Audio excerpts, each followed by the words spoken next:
जैसे मैं जिस घर में रहता हूँ वो मकान मेरी माँ के नाम, तो उस पे वास्तु तो अलग हिसाब से चलेगी। देखिए अभी कॉमन वास्तु पढ़ाई जा रही है। अभी जो भी मैं पढ़ा रहा हूं इंडिविजुअल वास्तु नहीं पढ़ा रहा हूं, कहते हैं ना पहले बेसिक सिखा रहा हूं वास्तु के। ये सब पर अप्लाई है सर, ये अभी हम ह्यूमन पर अप्लाई नहीं कर रहे हैं। ये जितने भी परिवार में लोग रह रहे हैं सब पर अप्लाई है। उन सबके लिए अगर नॉर्थ ईस्ट अच्छा है तो सबको रिजल्ट मिलेगा उससे।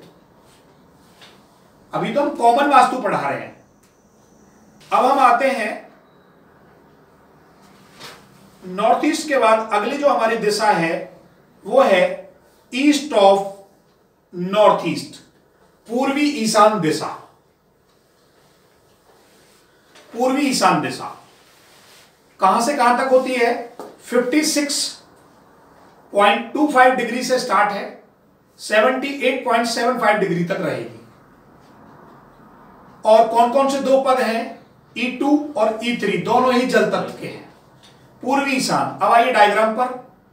यह आपका ईस्ट ऑफ नॉर्थ ईस्ट है, E2 और E3 दोनों में क्या है? जल तत्व है। परंतु बाहर मालिकाना हक किसका हो गया है? वायु का हो गया है। यह ध्यान रखना। मेन पावर वायु के पास है। और ईस्ट ऑफ नॉर्थ ईस्ट हमें क्या देता है? रिलैक्सेशन फन, अर्थात व्यक्ति को जीवन में एंजॉयमेंट, मनोरंजन, बच्चों के गेम, बहुत ज्यादा बच्चे को प्रॉब्लम्स हैं, बार बार बच्चा उलझा हुआ है, या आपका जीवन में ना बिल्कुल कहते हैं ना कि एक व्यक्ति के जीवन में कहा कि यार ये तो बिल्कुल ना जो है न्यूट्रल हो गया है, संत हो गया है, ना मनोरंजन है, ना किसी से बातचीत करता है, एंजॉयमेंट, फन सब जीरो होते जा रहे हैं। उसको इस पद में बैठा दो, धीरे धीरे रिक्रिएशन मिलना शुरू हो जाएगा। तो क्या है ये पद? Relaxation fun. आगे बढ़िए। अब इसमें क्या क्या लिखते? पॉइंट लिखिए। सबसे पहले क्या क्या लिखना है? तो सर यहाँ पे भाई साहब ने हमारे पूछा था जिनको डिप्रेशन आ रहा है उनको यहाँ पे बैठा सकते हैं? हाँ यहाँ बैठा सकते हो, नॉर्थ ईस्ट में बैठा सकते हो, यहाँ पे बैठा सकते हो। इसमें है डिप्रेशन का एग्जैक्ट यही वर्क होना होता है। हाँ जी लिखिए।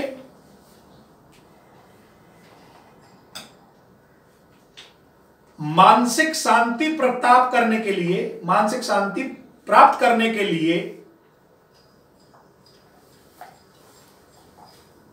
सर्वोच्च कोना है।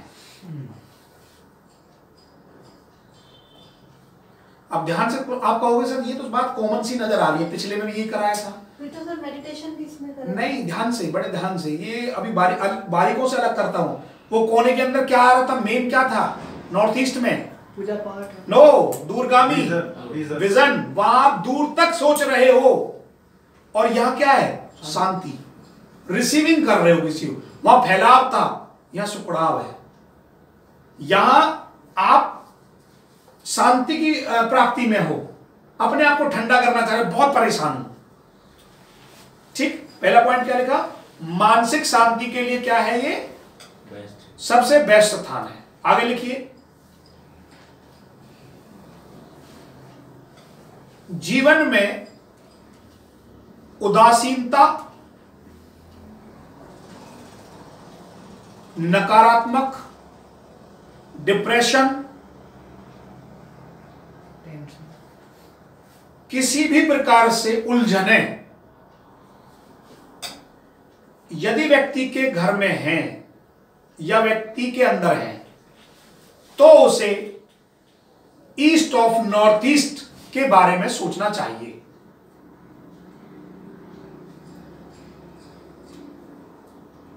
ईस्ट ऑफ नॉर्थ ईस्ट के बारे में सोचना चाहिए।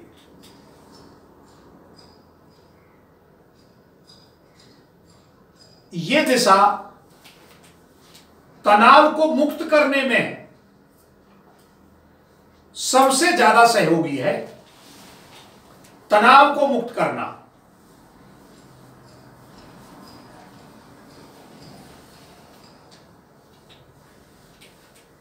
अब वास्तु संबंध गतिविधियां क्या क्या हो सकती हैं इसके अंदर? बच्चों का गेम,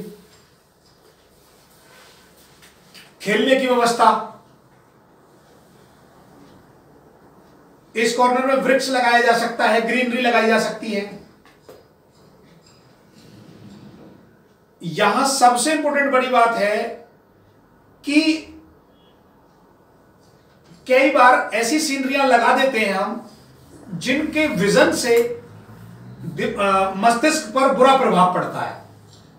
कुछ ऐसे ही कुछ लगा दिया हाउ ग्लाउ सा, और कुछ मतलब वो सही इंपैक्ट नहीं डाल रहा है, तो व्यक्ति के जीवन में ऑटोमेटिकली फन चला जाता है,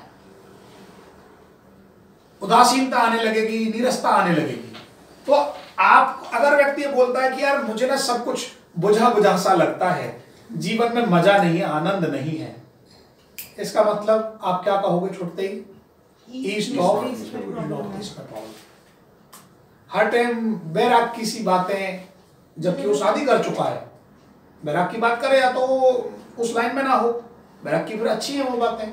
आप शादीशुदा जीवन व्यतीत कर रहे हैं, नई शादियां हुई हैं, अभी जी रहे हैं, उदासीनता आ गई, मन नहीं लगता किसी भी काम में, परेशानी है, जीने का मन नहीं है, जीवन के प्रति निराशात्मक कोना बन गया, एक तरह से निराश है पूरी तरीके से। तो जब नीरसता आएगी तो ये कोना कहीं ना कहीं आपका कारगर सिद्ध हो रहा होगा।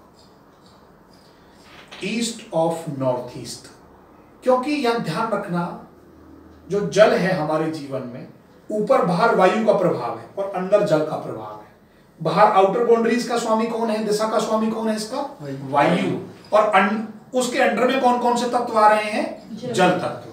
अर्थात जल और वायु से संबंधित कॉम्बिनेशंस, एक तो जल हमेशा फ्लो की डायरेक्शन से और उसका भी बहना है। अगर दोनों में रुकावट आ जाती है, बहाव के, आपके जीवन में बहाव में टकराव, आपका पानी बह रहा है और मैं वहां पर कोई बांध लगा दूं तो क्या होगा? पानी आगे नहीं जा पाएगा। तो वही जीवन में नीरसता आने शुरू हो जाएगी। अगले वाले पेड़, अगले वाले जो हमसे आगे हैं, वो सब मरने शुरू हो जाएंगे। ठीक, अब मैं तुम्हें एक ऐसी बात बताने वाला हूं जो आप कहोगे सर ये तो हमें समझ में ही नहीं आ रही।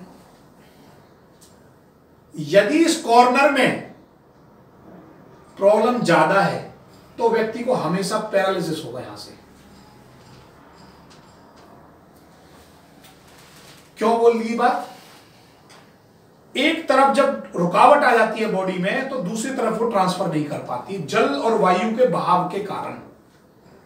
जितना भी half body paralysis, brain stroke, और जो भी क्या बोलते हैं इसको वो लोग, वो ये क्या होता है आदि सिर वाला? माइग्रेन और आदि सीसी वाला सर दर्द, वो यही कॉर्नर से आता है।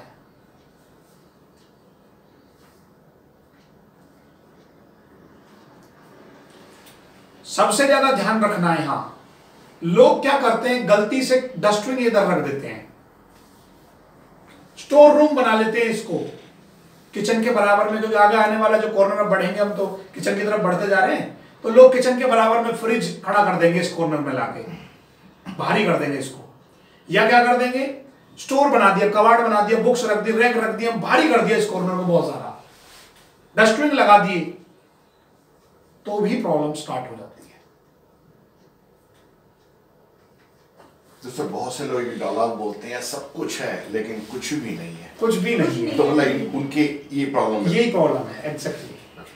सब कुछ होने के बावजूद भी जीरो बैलेंस, स्थिरता भाव है ही नहीं ना, मानसिक शांति नहीं मिल, मानसिक शांति कहाँ है?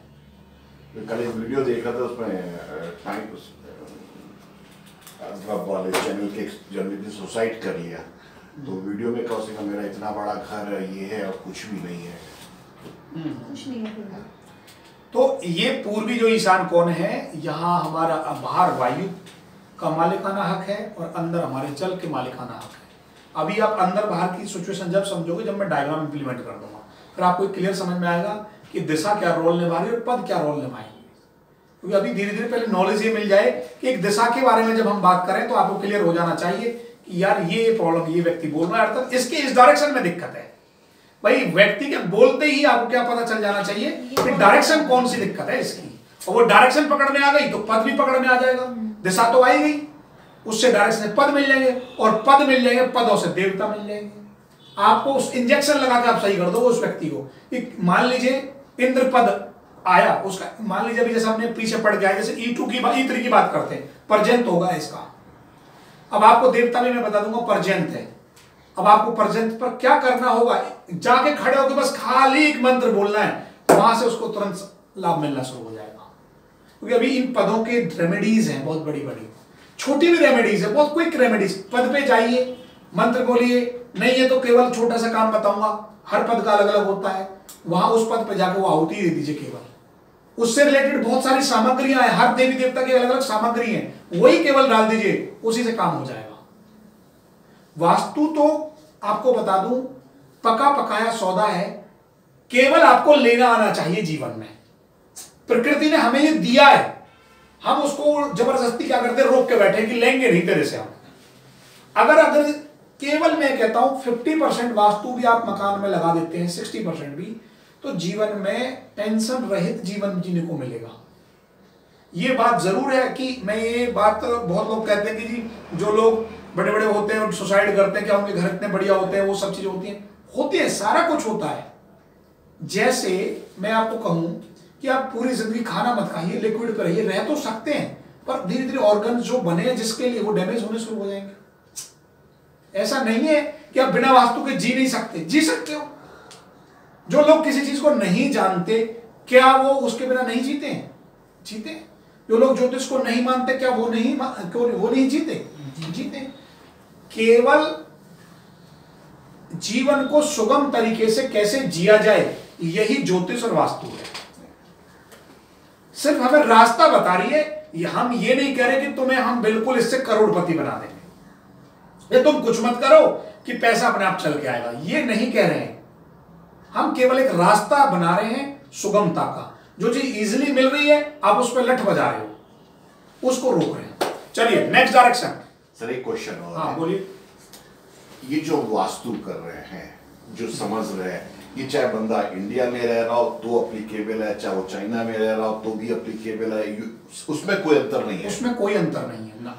तो अगर हम कहते हैं कि इंडिया में नॉर्थ ईस्ट के कोने में ये होना है, तो कोई बंदा अमेरिका में रह रहा है, उसके भी घर में नॉर्थ ईस्ट की डायरेक्शन में वो काम कर सकता है वो? हाँ जी हाँ बिल्कुल, यस। सर एक कुंडली से ऊपर हो जाती है, जैसे मान लो किसी की कुंडली में बीमारी है, अब उसका ये नॉर्थ ईस्ट वाला कॉर्नर हम करें तो क्या वो चीज इफेक्ट करेगी सर उसे? एग्जैक्टली कुंडली से ही ये पता चल जाएगा, बताने की जरूरत नहीं है कि तेरा ये कोना डिसमेंटल है, इस कोने में दिक्कत है। कुंडली और ये आपस में लास्ट में मैं कनेक्ट करूंगा। भाई अभी तो मैं कॉमन वास्तु पढ़ा रहा हूं आपके लिए। आप अभी क्वेश्चन जो सर ने करा वो थोड़ा सा सही है, पर इसको थोड़ा सा मैं ट्विस्ट कर देता हूं। सर कहें कि सर सारे हिंदुस्तान पूरे वर्ल्ड में क्या नॉर्थ ईस्ट में पूजा घरी बना के छोड़ोगे क्या? तो सब पे एक जैसी वास्तु कैसे अप्लाई हो सकती है? जैसे आपकी कुंडली अलग है, इनकी अलग है, तो वास्तु भी हर व्यक्ति के अकॉर्डिंग अलग अलग इंप्लीमेंट होगी। पर पहले कॉमन ही तो समझोगे। पहले कॉमन ही नहीं समझ में आई और मैंने भाई साहब को बोल दिया आपने साउथ वेस्ट में मंदिर बना लेना, और आपको बोल दिया आप नॉर्थ वेस्ट में बना लो। आप लड़ते रहोगे कि यार ये तो समझ में ही नहीं आ रहा है, ये तो गलत बता दिया, ये गलत बता दिया। तो पहले कॉमन तो पढ़ो। पहले जैसे हम प्लेनेट जानते हैं, नक्षत्र जानते हैं, पहले हम बेसिक जानना शुरू करते हैं, फिर आप जो केपी करते हो, केपी को एडवांस केपी करते हो। ऐसे ही इसमें भी पहले ये कॉमन पार्ट है बहुत सारा। ये अकेला अगर 50, ये अकेला कॉमन, वो कहा है ना कॉमन में ज्यादा पावर होती है। आप अपने घर का कॉमन वास्तु भी अगर आपने सही कर दिया, बहुत सारी सुगमता आने लगती है।